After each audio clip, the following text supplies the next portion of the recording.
जो आपकी तैयारी है, जो आपका कंटेंट के साथ कनेक्शन है, दैट इज पर्सनलाइज्ड थिंग, और हमें वो इवॉल्व करना है इस तैयारी में। और जैसा कि अभी इससे पहले हाईलाइट किया था कि बहुत ज़्यादा टेक्निकलिटी नहीं है, सफ़र वही है, स्टेप्स वही हैं, लेकिन बंदे तो अलग अलग है ना, बैकग्राउंड एक्सपीरियंसेस वो तो अलग अलग है ना, तो हमें उसके हिसाब से एफर्ट करते हुए चलना है। अब जैसे एक एग्जांपल देता हूँ, आप में से कितने लोगों को सीसेट से डर लगता है, स्पेशली लास्ट वाले प्रीलिम्स के बाद, है ना? ठीक है, अच्छा रोहित, बताएंगे आप इनको कि आपने सीसेट के कितने टेस्ट प्रैक्टिस किए थे? सर सीसेट में जैसे मैंने अराउंड 7 ओपन मॉक्स दिए थे जो अवेलेबल हो जाते हैं, जो बच्चे सभी को देने भी चाहिए। सही बात है। तो सर 7 टेस्ट वो हो गए, बाकी लास्ट 5 ईयर के previous year questions. So sir around 12 test मेरे थे सर। रीज़न बीइंग, मैंने जब सबसे पहले प्रीवियस ईयर ही करे तो I was comfortable with the mathematics and reasoning portion. I was able to do something around 42 questions from math and reasoning. So I was sure के इसमें इतना हो जाएगा, and comprehension is also doable from my part.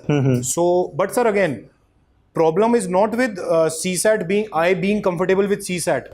Problem is if I am giving the respect it deserves, because it has been the deciding factor. आप please इस चीज को देखिए, इस बार 75 कट ऑफ जीएस की इसलिए नहीं गई कि जीएस टफ था, वो इसलिए गई क्योंकि सीसैट इतना टफ आ गया कि जो क्वालिफाई नहीं कर पा रहे थे सीसैट को, 2 जीएस में 120 नंबर भी आ रहे हैं, सीसैट में 50s में 60s में आ रहे हैं, राइट, इसलिए कम गई है।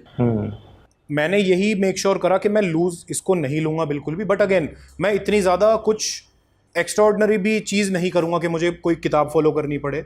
I do the previous year questions, identify the main permutation combination वाले क्वेश्चन, परसेंटेज वाले, and the basic themes, practice them daily. Sir जो प्रीलिम्स का जब से प्रिपरेशन था फरवरी से, डेली ये रहता था कि स्टार्टिंग में फरवरी मार्च में के 45 मिनट्स एटलीस्ट हो जाए, एंड सर एंड में आते आते तो around 1 hour 1.5 hour it was there. So again sir one more thing I would like to add, इस बार एग्जाम में मैं मतलब जैसा नॉर्मली कर पा रहा था 40 क्वेश्चंस, मैथ्स और रीजनिंग में I was able to do only 27 questions in 1 hour and 15 minutes. Now what helped me to crack CSAT was not math and reasoning, it was comprehension.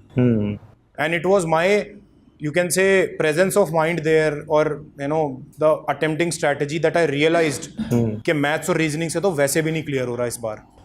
Leave questions जो बचे हैं उनको छोड़ो, भले ही वो हो जाएं 45 मिनट्स बाद, बट अगेन ये नहीं करा पाएगा। लास्ट के 45 मिनट्स जब 1 घंटा 15 मिनट हो गए, आई डिसाइडेड कि अब एक भी क्वेश्चन मैं देखूंगा भी नहीं मैथ्स और रीजनिंग के, I do the comprehension, and sir I did all the comprehensions, leaving those which involve the assumption one, I never attempted them. तो सर ये भी एक स्ट्रेटजी का ही पार्ट है, स्ट्रेटजी का पार्ट है। तो ये कि स्मार्टली आपको अप्रोच करना है, and giving respect it deserve.